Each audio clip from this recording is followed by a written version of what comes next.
ಅಲೈಕುಮ್, welcome back. ಇವತ್ತು ನಾನು video ನೋಡ್ತಿರೋ ಎಲ್ರಿಗೂ ನಮಸ್ತೆ. ಸೊ ನಾನು ಇವತ್ತಿನ ವಿಡಿಯೋದಲ್ಲಿ ನಾನು ನಿಮಗೆ ಫಿಶ್ ಮಸಾಲ ಪೇಸ್ಟ್ ಹೇಗೆ ಮಾಡೋದಂತೆ, ಮನೆಯಲ್ಲಿ ಹೇಗೆ ರೆಡಿ ಮಾಡೋದಂತ ಹೇಳಿ ಈ ವಿಡಿಯೋದಲ್ಲಿ ತೋರಿಸ್ತೀನಿ. ಅದಕ್ಕೆ ಬೇಕಾಗಿರೋ ಇಂಗ್ರೀಡಿಯೆಂಟ್ಸ್ ನೋಡಿ. ನಾನಿಲ್ಲಿ ಸ್ವಲ್ಪ ಒಣಮೆಣಸನ್ನು ಒಂದು ಅರ್ಧ ಗಂಟೆ ಮುಂಚೆನೇ ನೆನೆಸಿಟ್ಟಿದ್ದೀನಿ. ಮೆಣಸನ್ನು ನೆನೆಸಿಟ್ಟಿದ್ರೆ ಒಳ್ಳೆ ಮಿಕ್ಸಿಯಲ್ಲಿ ಗ್ರೈಂಡ್ ಆಗುತ್ತೆ.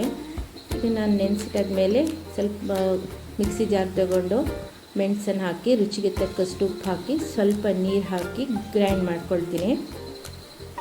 ಅದು ಸ್ವಲ್ಪ ಗ್ರೈಂಡ್ ಆದಮೇಲೆ ಸೇಮ್ ಹದದಲ್ಲಿ ಶುಂಠಿ ಮತ್ತು ಬೆಳ್ಳುಳ್ಳಿ ತೆಗೆದು ಗ್ರೈಂಡ್ ಆದ ಮಿಕ್ಸಿ ಜಾರ್ಗೆ ಹಾಕ್ತಿದ್ದೀನಿ. 1 ಸ್ಪೂನ್ ಅರಿಶಿನ ಮತ್ತು ರುಚಿಗೆ ತಕ್ಕಷ್ಟು ಹುಳಿ ಎಷ್ಟು ಬೇಕಂತ ಹೇಳಿ ನೋಡಿ. ಸ್ವಲ್ಪ ನೀರು ಹಾಕಬೇಕು, ಜಾಸ್ತಿ ನೀರು ಹಾಕಬಾರ್ದು.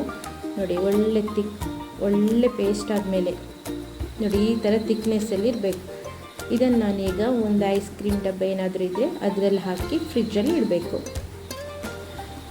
ನಾನು ಈಗ ನೆಕ್ಸ್ಟ್ ಬಂಡೆ ಮೀನನ್ನು ಒಳ್ಳೆ ಚೆಂದ ಕಟ್ ಮಾಡಿ ಅದಕ್ಕೆ ನಾನೀಗ ಈ ಫಿಶ್ ಮಸಾಲ ಪೇಸ್ಟನ್ನು ಹಾಕಿ ಸ್ವಲ್ಪ ಹೊತ್ತು ಮಸಾಲ ಒಳ್ಳೆ ಹಿಡಿಲಿಕ್ಕೆ ಇಡಬೇಕು. ಆದಮೇಲೆ ಒಂದು ಪ್ಲೇಟಲ್ಲಿ ರವೆ ಫ್ರೈ ಮಾಡುವಂತ ಹೇಳಿ ಪ್ಲೇಟಿಗೆ ಸ್ವಲ್ಪ ರವೆನ ಹಾಕಿ ನೆಕ್ಸ್ಟ್ ಗ್ಯಾಸಲ್ಲಿ ಒಂದು ಪ್ಯಾನ್ ಇಟ್ಟು ಸ್ವಲ್ಪ ತೆಂಗಿನೆಣ್ಣೆ ಹಾಕಿ ಈಗ ನಾನು ಮಸಾಲೆ ಹಾಕಿ ಮೀನನ್ನು ಹಾಕ್ತಿದ್ದೀನಿ. ಮೀನು ಸ್ವಲ್ಪ ಫ್ರೈ ಆಗ್ತಾ ಬರುವಾಗ ಅದನ್ನು ತಿರ್ಸಿ ಹಾಕಬೇಕು. ಒಂದು ಸೈಡ್ ಫ್ರೈ ಆಗ್ತಾ ಬರುವಾಗ ಇನ್ನೊಂದು ಸೈಡ್ ತಿರ್ಸಿ ಹಾಕಬೇಕು. ನೆಕ್ಸ್ಟ್ ಅದರ ಮೇಲೆ ಬೇವು ಸೊಪ್ಪನ್ನು ಸ್ಪ್ರೆಡ್ ಮಾಡಬೇಕು. ನೋಡಿ ಈಗ ಅದೇ ಮಸಾಲೆ ಪೇಸ್ಟಿಂದ ನಾನಿಲ್ಲಿ ಚಟ್ಲಿಯನ್ನು ಒಳ್ಳೆ ಚೆಂದ ತೊಳೆದು ಆ ಮಸಾಲೆ ಪೇಸ್ಟನ್ನು ಈಗ ಹಚ್ತಾ ಇದ್ದೀನಿ.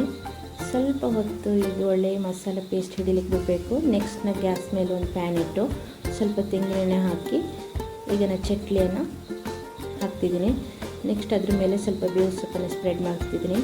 ಚಟ್ಲಿ ಒಂದು ಸೈಡ್ ಫ್ರೈ ಆಗ್ತಾ ಬರುವಾಗ ನೆಕ್ಸ್ಟ್ ಇನ್ನೊಂದು ಸೈಡನ್ನು ತಿರ್ಸಿ ಹಾಕಬೇಕು. ಸೊ ತುಂಬ ಒಳ್ಳೆಯದಾಗುತ್ತೆ. ಒಂದು ಸಲ ನೀವು ಈ ರೆಸಿಪಿಯನ್ನು ಮನೇಲಿ ಟ್ರೈ ಮಾಡಿ. ನಿಮಗೆಲ್ಲ ಇಷ್ಟ ಆಗಿದ್ರೆ ಪ್ಲೀಸ್ ಲೈಕ್ ಮಾಡಿ, ಫ್ಯಾಮಿಲಿ ಫ್ರೆಂಡ್ಸ್ ಎಲ್ಲರಿಗೂ ಶೇರ್ ಮಾಡಿ ಆ್ಯಂಡ್ ಸಬ್ಸ್ಕ್ರೈಬ್ ಮಾಡಿ. ಇನ್ಶಾಲ್ಲ ನೆಕ್ಸ್ಟ್ ವಿಡಿಯೋಲಿ ಸಿಗ್ತೇನೆ.